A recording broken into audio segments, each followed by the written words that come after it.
Bonjour à tous, bienvenue dans ce tuto dans lequel on va réaliser le shader de la pomme ici présent. Donc dans un premier temps, je vais vous demander juste de paramétrer rapidement votre viewport. Donc en viewport high quality ou viewport 2.0 et surtout d'avoir la texture d'activer ici et le mode shade. Premièrement, on va assigner une nouvelle texture à notre pomme. Donc on va prendre un blend. On va ouvrir notre hypershade pour pouvoir paramétrer ce blend avec nos nœuds. Parce que si on regarde le shader de la pomme que j'ai déjà créé, en fait voilà, il est composé de plusieurs nœuds et c'est tous ces nœuds qu'on va recréer. Donc, je le laisse là, je vais prendre mon blend, je vais l'appeler shader pomme. Voilà, je le mets dans ma work area avec le clic du milieu, on le déplace et on peut le placer dans notre work area.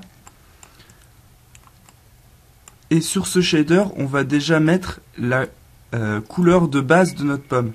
Donc qu'est-ce qu'est la couleur de base? C'est un dégradé du vert qui passe par le jaune, puis sur du rouge, puis du jaune et il retourne dans du vert. Donc je reprends mon hypershade et je vais créer un dégradé. Donc comment on fait un dégradé dans Maya? 2D texture et on prend un ramp. Voilà mon ramp. Je vais l'appeler base color pomme pour bien me rappeler ce que c'est. Et je le mets sur mon shader pomme. Donc avec un glisser-déposer avec le clic du milieu. Je le place en color. Donc si je regarde ma vue 3D, on a bien notre pomme qui a pris notre dégradé, donc du bleu, vert au rouge, qui n'est pas la bonne couleur, on va le paramétrer juste après. Donc on prend notre dégradé. Donc on voit déjà le dégradé, il n'est pas dans le bon sens en fait, parce que là c'est un dégradé qui tourne autour de la pomme, on va dire, alors que nous on voudrait qu'il aille dans la hauteur de la pomme. Donc ça c'est parce que c'est un type V-ramp. On va le passer en U-ramp, ce qui le met dans l'autre sens. Donc là on a bien bleu, vert, rouge, comme ici, bleu, vert, rouge. Sauf que nous ce qu'on voulait c'était vert, jaune, rouge, jaune, vert. Donc on va déjà paramétrer cette couleur en vert. Donc on prend un vert qui fait un peu plus pomme. Voilà. Ensuite, on peut déplacer en fait sur notre rampe les points en cliquant dessus en les déplaçant. On va placer sur du jaune. Voilà. Je vais passer en SV. C'est un peu plus simple, je trouve, pour paramétrer mes couleurs. Voilà. Au milieu du rouge, on va un peu moins de saturation.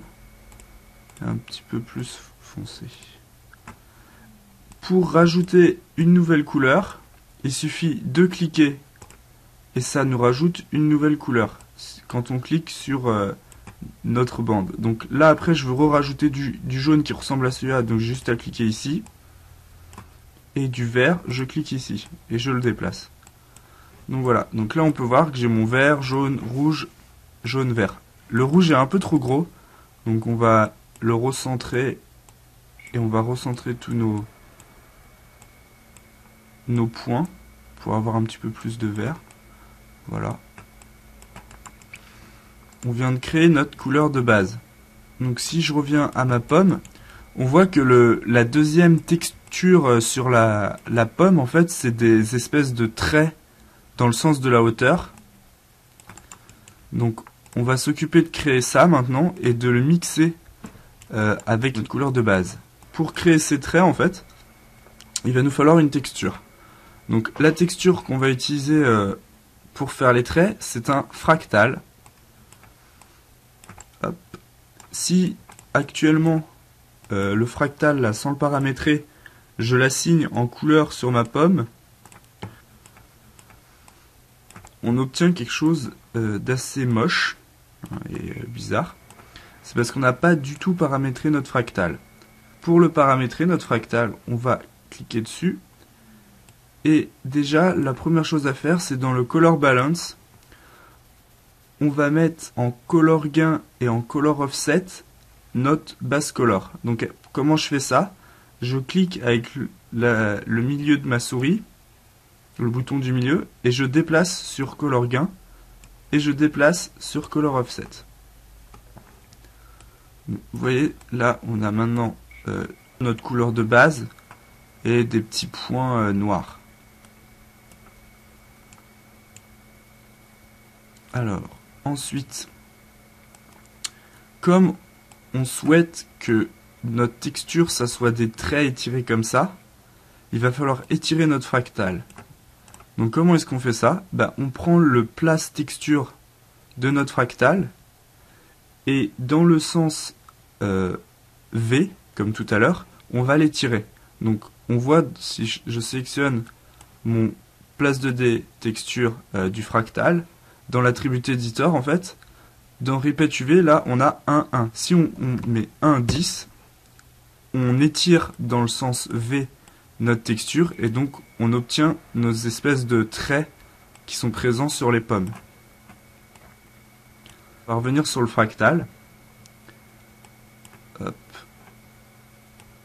Donc pour réduire les traits noirs, on va déjà diminuer l'amplitude, comme ça ils vont être un petit peu moins visibles.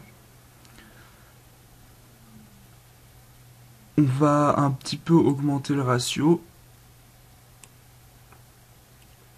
La fréquence on peut laisser, le level min, level max on n'y touche pas. Ce qu'on va toucher c'est le bias. En fait si vous regardez le bias, si je le mets à 0, il n'y en a plus.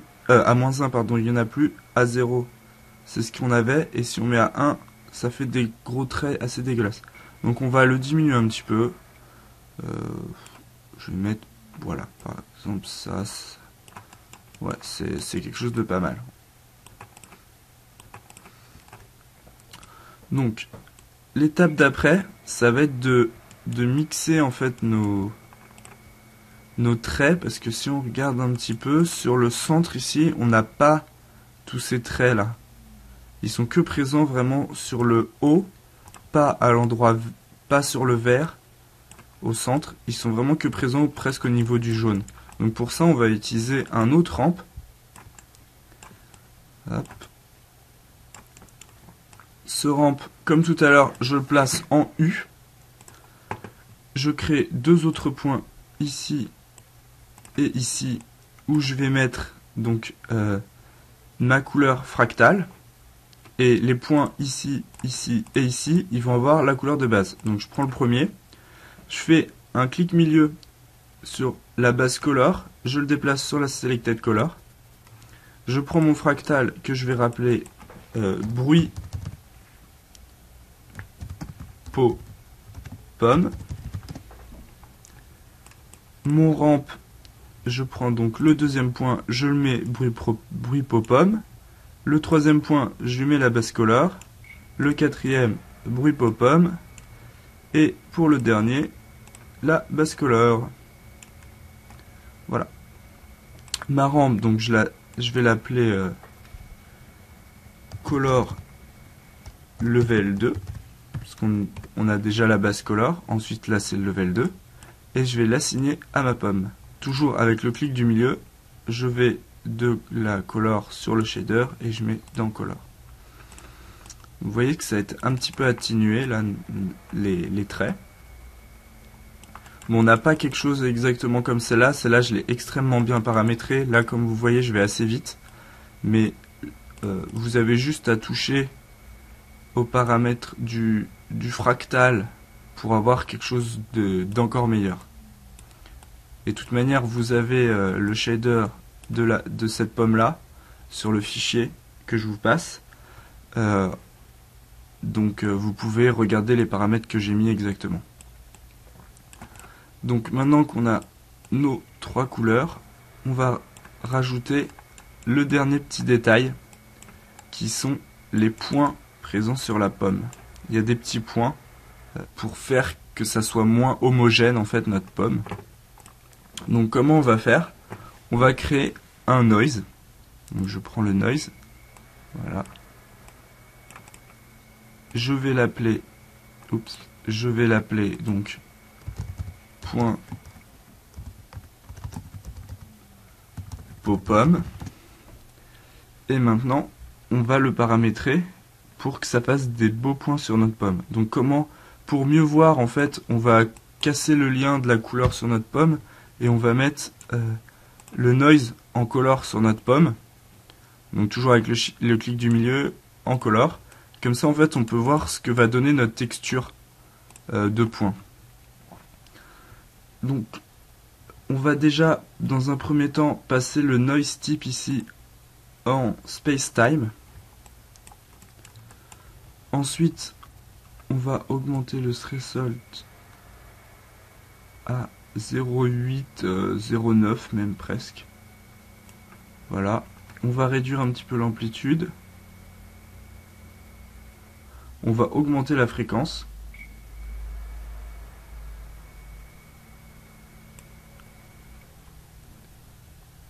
Et aussi le ratio.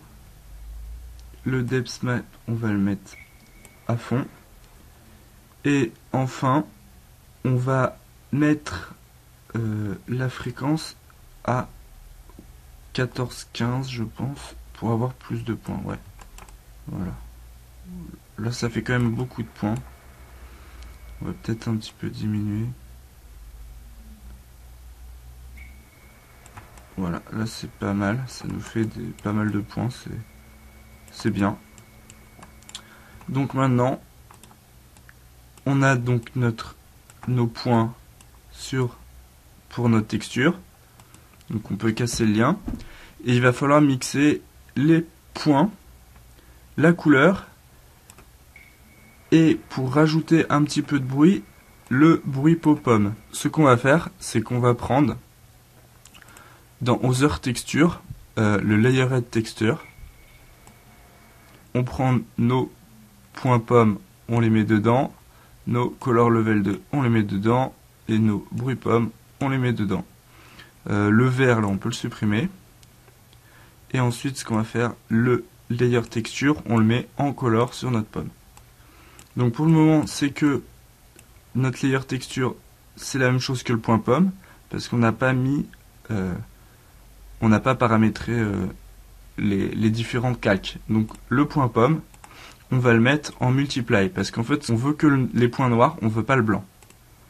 Si je le mets en multiply, voilà, on n'a que nos points noirs. Ils sont un petit peu forts, donc le alpha, on va le diminuer. Voilà, à 0,6, ça rend bien. Ensuite, on a notre Color Level 2.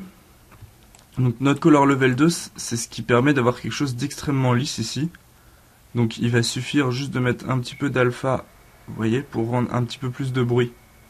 Donc après, il faut paramétrer, voilà. À 0,7, ça rend bien. Donc, hop. Là, c'est bien. Et notre bruit pomme, on le laisse comme il est. Dernière chose à faire pour avoir une pomme un petit peu plus réaliste, ça va être de modifier comment la lumière arrive sur celle-ci. Donc, on va aller dans notre shader, dans notre bin, en fait, et on va modifier nos paramètres ici. Le diffuse, on va le diminuer un petit peu. On va diminuer le specular roll-off aussi, qui est le rond ici, le rond. Donc je vais le diminuer, il va être plus flou en fait, à 0,5.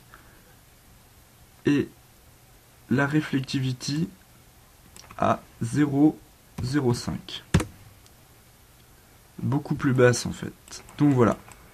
Bon, donc là vous voyez, le shader ressemble un petit peu à celui que j'avais fait au début, mais il est beaucoup moins travaillé. Déjà, si je remontais un petit peu mon rouge, là ça serait peut-être un tout petit peu mieux.